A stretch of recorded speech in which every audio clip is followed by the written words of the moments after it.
Hello everyone, welcome to our YouTube channel. Today we are going to discuss a very important and interesting topic, that is Köppen's climate classification with a special reference to climate of Rajasthan. Koppen के जलवायु वर्गीकरण को हम आज राजस्थान के context में पढ़ेंगे और जानेंगे कि उन्होंने किस तरह से राजस्थान की जलवायु का वर्गीकरण किया। उसको जानने से पहले हम मौसम और जलवायु के डिफरेंस को क्लियर कर लेते हैं। मौसम, जैसा कि आप जानते हैं कि किसी स्थान विशेष में प्रतिदिन मौसम बदलता रहता है और हो सकता है दिन में मौसम कुछ और हो और शाम को कुछ और हो, लेकिन जलवायु के साथ ऐसा नहीं है। जलवायु, किसी भी स्थान की जलवायु को हम ऐसे कह सकते हैं कि ये किसी स्थान विशेष पर लंबे समय तक प्रचलित मौसमी दशाओं का योग है। यानी फॉर एग्जांपल, यदि हम साउथ इंडिया का एग्जांपल लें तो उसकी जलवायु को निर्धारण हम इस तरह से करेंगे कि वहाँ पर मोस्टली गर्मी ज़्यादा पड़ती है और उसके चारों तरफ समुद्र है।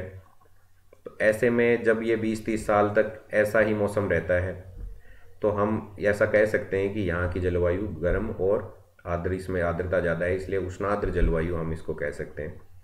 इस तरह से किसी स्थान विशेष में बहुत लंबे समय तक एक ही तरह की मौसमी दशाएं रहती हैं तो उसकी उस स्थान की जलवायु वैसी कहलाती है। इसी तरह मौसम जो है वो, इसको हम कह सकते हैं, मौसम एक शॉर्ट ड्यूरेशन का वो है कंसेप्ट और जलवायु जो है वो लॉन्ग ड्यूरेशन का कंसेप्ट है। होप ये दोनों में डिफरेंस क्लियर हो गया होगा। अब हम आते हैं कोपेन के क्लाइमेट क्लासिफिकेशन पे। कोपेन ने जो क्लाइमेट क्लासिफिकेशन दिया था उसके लिए उन्होंने केंडाल के क्लासिफिकेशन को आधार बनाया। केंडाल ने वनस्पति का वर्गीकरण किया था और उसके लिए उन्होंने, जैसा कि आप स्क्रीन पे देख रहे होंगे, मेगाथर्मल, इस एरिया के पादपों को जेरोफाइट या मरुद्भिद पादप कहा, मीसोथर्मल, माइक्रोथर्मल और हेकिस्टोथर्मल। इन्हीं पादप के वर्गीकरण को कोपेन ने अपने वर्गीकरण का आधार बनाया और उन्होंने अपना खुद का वर्गीकरण दिया, क्योंकि कोपेन का मानना था कि किसी भी स्थान के यदि पादप का जो ग्रोथ है या पादपों की जो वृद्धि है वो तापमान और वर्षा पर काफ़ी निर्भर करता है। इसी आधार पे उन्होंने इन नाम की बजाय अपना खुद का क्लाइमेट क्लासिफिकेशन दिया, जिसको उन्होंने कैपिटल के इन लेटर्स से संबोधित किया, ABCDE।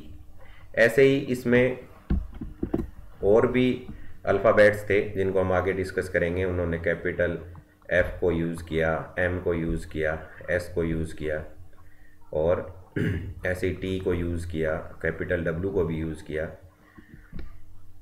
उन्होंने इसके लिए अपने क्लाइमेट क्लासिफिकेशन को, जलवायु वर्गीकरण को काफ़ी बार संशोधित भी किया। सबसे पहले उन्होंने 1900 में अपना क्लाइमेट क्लासिफिकेशन दिया था, फिर 1918 में उन्होंने अपना क्लाइमेट क्लासिफिकेशन दिया और बाद में उन्होंने 1928 में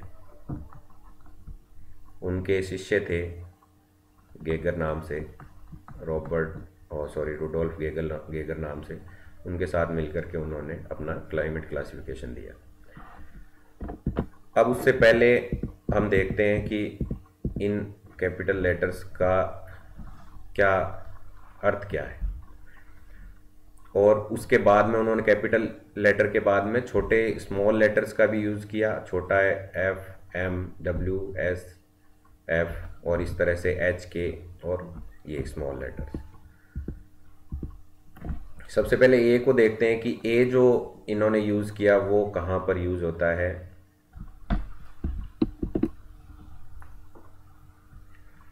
ए के लिए उन्होंने उन क्षेत्रों के लिए ए यूज़ किया जहाँ पर औसत तापमान जो था वो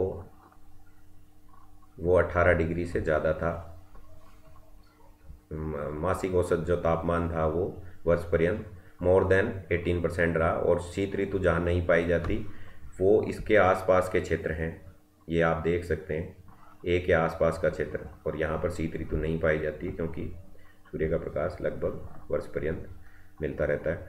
और उसके बाद उन्होंने बी जलवायु यूज़ की जहाँ पर टेम्परेचर ज़्यादा था और वर्षा कम थी, और एक आधार उन्होंने ये माना कि यहाँ पर जो है वाष्पीकरण की जो दर है that is more than rainfall, यानी वाष्पीकरण जो है वो वर्षा से ज़्यादा है। तो ऐसे में शुष्कता ज़्यादा रहेगी, तो ऐसे क्षेत्रों के लिए उन्होंने बी कैपिटल लेटर यूज़ किया, वो आप ये देख सकते हैं। और केंडाल ने उसको जेरोफाइट या मरुद्भिद पादप का वाला क्षेत्र का, और इन्होंने बी यूज़ किया। इसी तरह सी उन क्षेत्रों के लिए था जहाँ 0 से 18 डिग्री तक टेम्परेचर रहता है वर्ष पर्यंत, और शीत ऋतु जो है वो शीतल शीत ऋतु रहती है। और डी के लिए उन्होंने ऐसे क्षेत्रों का जहाँ -3 डिग्री तक तापमान चला जाता है वर्ष पर्यंत, लगभग इसके आसपास टेम्परेचर रहता है और बर्फ़ नहीं पड़ती। इस तरह का जो हमारे ऊपर का जो क्षेत्र है वो क्षेत्र इस तरह का है, और इंडिया का क्लासिफिकेशन जब हम पढ़ेंगे तो उसमें डिस्कस करेंगे। और ई उन क्षेत्र के लिए यूज़ किया, आप यहाँ भी देख सकते हैं ऐसे क्षेत्रों के लिए जो जहाँ पर बहुत ज़्यादा परमानेंट जो बर्फ़ जमी रहती है, ऐसे क्षेत्रों के लिए जहाँ -10 डिग्री तक टेम्परेचर औसत जो मासिक और एनुअल जो टेम्परेचर है वो 10 डिग्री से कम रहता है, और यहाँ पर ग्रीष्म ऋतु नहीं पाई जाती। इसी तरह एफ उन्होंने जो यूज़ किया वो, क्योंकि हम जिस हिसाब से इन बॉक्सेस में बांट रहे हैं कॉम्पेन के क्लासिफिकेशन को, या उन्होंने जो बांटा था, ऐसा नहीं है कि हमेशा जैसे इस क्षेत्र में हमेशा ही, या फिर एक एग्जांपल ये रहे कि बी की लाइन में यदि या इस क्षेत्र में जो पड़ रहा है वहाँ पर ऐसी ही जलवायु मिलेगी, क्योंकि बीच यहाँ तो हमारा हिमाचल है। तो ऐसे में ये संभव नहीं था कि पूरा वर्ल्ड एक जैसा हो, तो उन्होंने फिर सब क्लासिफिकेशन दिया या उपभाग उसके बांटे, तो उसके लिए उन्होंने स्मॉल लेटर का यूज़ किया। और कोर कैपिटल में जैसे मैरीन क्षेत्र है, समुद्र का जो एरिया है, उसके लिए उन्होंने एम यूज़ किया, और एस स्टेपी जलवायु के लिए किया, और टी जो किया वो टुंड्रा के लिए किया, और डब्ल्यू जो किया वो उन्होंने डेजर्ट के लिए यूज़ किया। आगे देखते हैं कि जो स्मॉल लेटर थे उनके लिए उन्होंने क्या यूज़ किया। जैसे एफ जो लेटर था वो उन्होंने जर्मनी के फ्यूट से यूज़ लिया, जो एक जर्मनी में एक प्रांत है जहाँ पर काफ़ी वर्षा होती है। और आप इसको ऐसे भी यूज़ कर सकते हैं कि जहाँ फुल रेनफॉल होता है, हम सामान्य भाषा में कहते हैं, तो जहाँ वर्षा ज़्यादा होती है वहाँ पर एफ जो गर्मी ज़्यादा है। एक क्लासिफिकेशन हमने देखा था जहाँ वर्ष पर्यंत 18 से ज़्यादा टेम्परेचर रहता है और वहाँ वर्षा भी ज़्यादा रहती है, जैसे इस तरह का इलाका है, ये वाला जो बेसिन है, अमेजन बेसिन है, कॉन्गो बेसिन है, वहाँ पर ए और एफ ऐसे सब पार्ट यूज़ कर लिए गए। और एम का मीन्स मानसून से लिया है, एम आप ऐसे याद कर सकते हैं। तो ये वाला जो क्षेत्र है ये एक के साथ में एम, यहाँ मानसून आपने देखा होगा, मानसूनी हवाओं के संपर्क में ये क्षेत्र आता है, तो ए एम इसको यूज़ कर लिया। इसी तरह ए डब्ल्यू और एस को आप ऐसे याद करें कि विंटर ड्राई और समर ड्राई, यानी जहाँ विंटर ड्राई होगी, विंटर में वर्षा नहीं होगी, वहाँ डब्ल्यू, और सॉरी यहाँ शीत पड़ा जाए, टाइपिंग एरर है, और एस है आपका समर ड्राई। ऐसे में समर ड्राई यूज़ किया कि जहाँ समर में बरसात नहीं होती। ऐसे ही उन्होंने AMW, AHW, और राजस्थान के कॉन्टेक्स्ट में ये दो इम्पोर्टेंट हैं क्योंकि आगे हम देखेंगे कि बी तो शुष्क के लिए है ही, जहाँ पर वाष्पीकरण ज़्यादा हो रहा है वर्षा से, और डब्ल्यू जो है वो विंटर ड्राई है, हमारे यहाँ सर्दियों में वर्षा कम होती है, स्पेशली जो वेस्टर्न राजस्थान है, शीत ऋतु में नो रेनफॉल। ऐसे ही CSCW और उसको देखेंगे। आपने देख लिया होगा कि मोटे मोटे तौर पर जो बड़े अल्फ़ाबेट थे उस आधार पे ABCDE और एच जो उन्होंने हाईलैंड, आगे मैं एच का भी बता देता हूँ, एच का उन्होंने ऐसे स्थानों पर किया जहाँ जो ऊंचे क्षेत्र हैं और इस कारण वहाँ ठंड पाई जाती है, तो उनको लिए उन्होंने एच यूज़ कर लिया। यहाँ पर, यहाँ पर, यहाँ पे जो हाईलैंड थे उनके लिए, ऐसे ही जो डेजर्ट थे उनके लिए कैपिटल डब्ल्यू को यूज़ किया गया। हम राजस्थान के कॉन्टेक्स्ट में पढ़ रहे हैं इसलिए इसको ज़्यादा डिटेल में नहीं देखते हैं। आइए राजस्थान के कॉन्टेक्स्ट में पढ़ते हैं। और कंसेप्ट तो हम देख ही चुके हैं, साथ में हम थोड़ा ट्रिक भी देखेंगे इसकी कि इसको याद कैसे रखें। तो राजस्थान के कॉन्टेक्स्ट में 4 कोपेन के क्लाइमेट क्लासिफिकेशन है। पहला जो है वो है आपका यहाँ से स्टार्ट होकर के और ये आपका पूरा यहाँ तक, ये इसको नाम दिया गया है बी कैपिटल और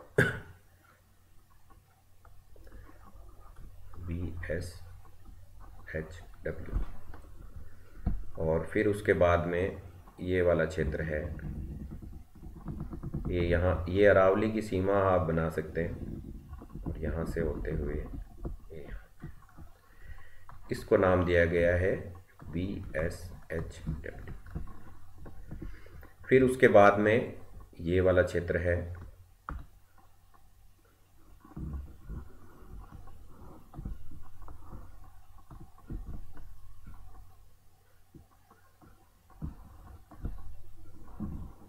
इस तरह से, इसको नाम दिया गया है CWG और ये नाम दिया गया है AW और इसका विस्तार आगे यहाँ भी AW से। अब इसमें ट्रिक मैं बाद में बताऊंगा इसे याद करने के लिए। आप इसको ऐसे याद कर सकते हैं कि बी कैपिटल हमने इसके लिए यूज़ किया था जहाँ वर्षा की बजाय जो वाष्पीकरण ज़्यादा है और वर्ष भर वार्षिक जो औसत मंथली टेम्परेचर है वो more than 18 degree centigrade.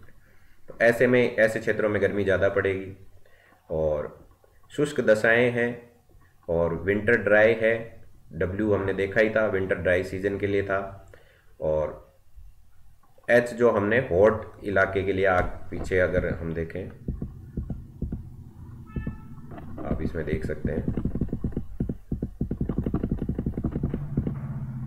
H के लिए जो यूज़ हुआ है, और इसमें दिया हुआ नहीं, एच उन क्षेत्रों के लिए जो हॉट रीजन है।